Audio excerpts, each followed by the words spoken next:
अस्सलाम वालेकुम, आप देख रहे हैं आई वर्ल्ड। मैं हूं आपके साथ ज़ुबैर अली।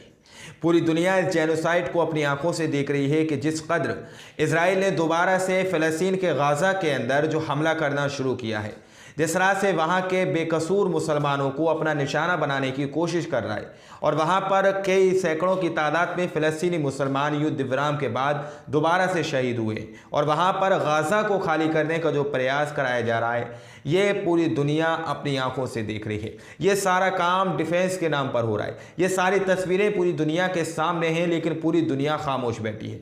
एवं जो 57 मुस्लिम देश हैं उसमें से बहुत सारे मुस्लिम देश खामोश बैठे हैं, बहुत सारे रिएक्शन भी दे रहे हैं। यहाँ तक कि यमन ने एक बहुत बड़ा ऐलान कर दिया और ईरान ने भी बहुत बड़ी धमकी जो है इजराइल को और अमेरिका को साफ तौर पर दे दी है। यहाँ तक कि इजराइल के और अमेरिका के शिप पर यानी जहाज़ पर हमला कर दिया, उसके कई जहाज़ों को डैमेज कर दिया है। खबर बहुत बड़ी सामने निकल के आ रही है। दरअसल आप लोग सबसे पहले एक खबर देखिए। ईरान ने खबरदार किया है कि अगर गज़ा और मगरबी किनारे में फ़लस्तीनियों के ख़िलाफ़ जंगी जराइम जारी रहे तो मुमकिन है कि इजराइल जंग में तवस्से हो सकती है, यानी कि ये जंग जो है और मुल्कों के अंदर भी फैल सकती है। ये जंग पूरी तरह से फैल सकती है और बढ़ सकती है। अगर इजराइल अपने पूरी तरह से इन हमलों को नहीं रोकता तो ईरान की तरफ से साफ तौर पर वार्न किया गया है। ईरान की तरफ से साफ तौर पर यह धमकी दे दी गई कि अगर इसको इजराइल नहीं रोकता है तो ये जंग फैलेगी और आगे बढ़ेगी। लेकिन जिस तरह से यहाँ पर ईरान ने जो क्लियर किया कि और मुस्लिम देश इस तरह का कदम उठाने की कोशिश करेंगे, सिर्फ अगर मुस्लिम देश एक कड़े लफ्ज़ों में यहाँ पर इजराइल को धमकी दे दे तो ये मुमकिन है कि इजराइल आज ही अपने उन हमलों को रोक देगा। लेकिन इजराइल को अभी तक कोई धमकाने की कोशिश नहीं कर रहा, इजराइल पर कोई भी हमला करने की कोशिश नहीं कर रहा, सिवाय ईरान और यमन की तरफ से जो है बार बार अटैक किए गए हैं, बार बार कड़ी निंदा की गई है, बार बार कड़े बयान आ चुके हैं और उन्हीं दो देशों की चर्चा जो है पूरी मीडिया पर बनी हुई है। लेकिन यमन के हूतियों की तरफ से बहुत बड़ा बयान आया है। यमन के जो मुजाहिद हैं उन्होंने भी साफ तौर पर क्लियर कर दिया कि अब हम जो है पूरी तरह से रेडी हैं, चाहे वो इजराइल के हमले हो, चाहे वो अमेरिका के हमले हो, एवं चाहे वो सऊदी अरबिया के हमले हो, हम उनको झेलने के लिए पूरी तरह से तैयार हैं। आप लोग यहाँ पर देखिए breaking, we are ready for attacks from Israel, the USA and एवं Saudi Arabia. We are ready कि हम पूरी तरह से रेडी हैं अटैक के लिए, इजराइल के और यूएस के और सऊदी अरबिया के हमलों के लिए। हम उनके हमलों को झेलने के लिए तैयार हैं, हम उन पर हमला करने के लिए तैयार हैं। यहाँ पर we will continue to support Gaza with missile fire. यहाँ पर साफ तौर पर बात की जा रही है कि हम गाज़ा की सपोर्ट करते रहेंगे, गाज़ा की मदद करते रहेंगे, हम पीछे नहीं हटेंगे। मिसाइल से गाज़ा की और फ़लस्तीनी मुसलमानों की मदद करेंगे। हम और कायर मुस्लिम देशों की तरह नहीं है कि हम पीछे हट जाएं। इस तरह की बात जो है यमन के हूतियों की तरफ से कही गई है कि हम गाज़ा की मदद करेंगे। इस तरह की बात उन्होंने कही है क्योंकि पूरी दुनिया के जो मुस्लिम देश हैं, हुक्मरान देश हैं, खामोशी से इस तमाशे को, इस पूरे मंजर को अपनी आंखों से देख रहे हैं। लेकिन यमन की तरफ से ये बात कही गई है। लेकिन वहीं पर जो है यूएस की नेवी शिप पर अटैक हुआ है।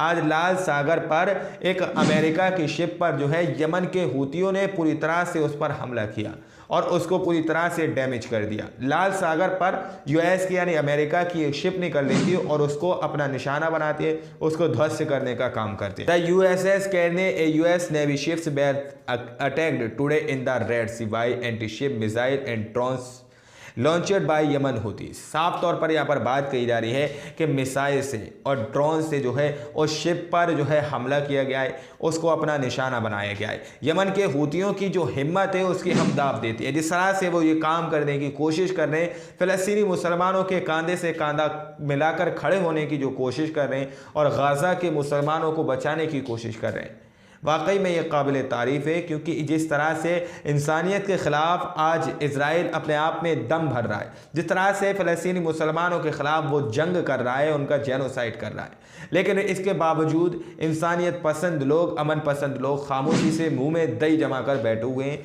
उन लोगों को मारा जा रहा है, काटा जा रहा है, एयर स्ट्राइक उन पर की जा रही है। लेकिन वहीं पर एक और दावा किया जा रहा है कि इजराइल की एक शिप नहीं बल्कि 2 शिप पर जो है हमला हुआ है। आप लोग यहाँ पर देख सकते हैं न्यूज़ नाउ फॉर यूएसए की ये रिपोर्ट है। साफ तौर पर इसमें जो है क्लियर किया जा रहा है कि यहाँ पर एक पेंटागन के एक अधिकारी ने इस बात की सूचना दी है कि अमेरिका के अंदर जो है हूतियों ने वहाँ पर हमला किया है, रेड सी पर यानी लाल सागर पर वहाँ पर हमला किया गया है, जिसमें उनकी एक जहाज़ जो है पूरी तरह से डैमेज हो गया, दूसरा जहाज़ जो है सही सलामत है। यहाँ पर इसरा का दावा किया गया है कि एक जहाज़ जो है पूरी तरह से डैमेज हो गया है और दूसरा जहाज़ जो है सही है। यमन के हूती यानी कि बार बार हमला कर रहे हैं और इजराइल जो है यूएस यानी अमेरिका जो है इजराइल का जो समर्थन करने की कोशिश कर रहा है, जो जहाज़ के ज़रिए से इजराइल के पास असला भेजने की कोशिश कर रहा है, ये सामान भेजने की कोशिश कर रहा है, उसको यमन के हूती यानी यमन के जो मुजाहिद पूरी तरह से रोकने की कोशिश कर रहे हैं। बीच में ही उन जहाज़ों को तहस-नहस करने का काम किया जा रहा है, उनको रोकने का काम किया जा रहा है, लेकिन बाकी के मुस्लिम देश जो है खामोशी से बैठे हुए हैं। वहीं पर ईरान ने जो है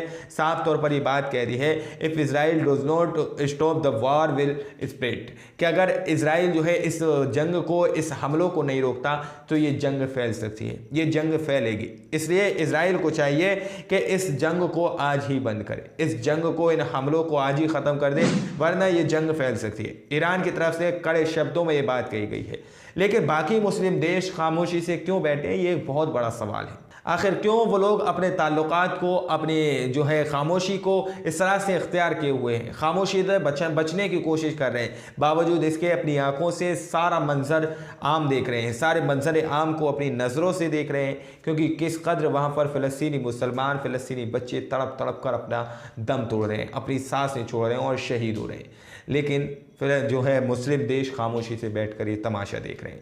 खैर, आज की रिपोर्ट में इतना ही। बाकी आप लोग क्या सोचते हैं, क्या समझते हैं, अपनी राय कमेंट सेक्शन में हमें ज़रूर दीजिएगा। मिलते हैं अगली वीडियो में, जब तक के लिए अपना ख्याल रखिएगा।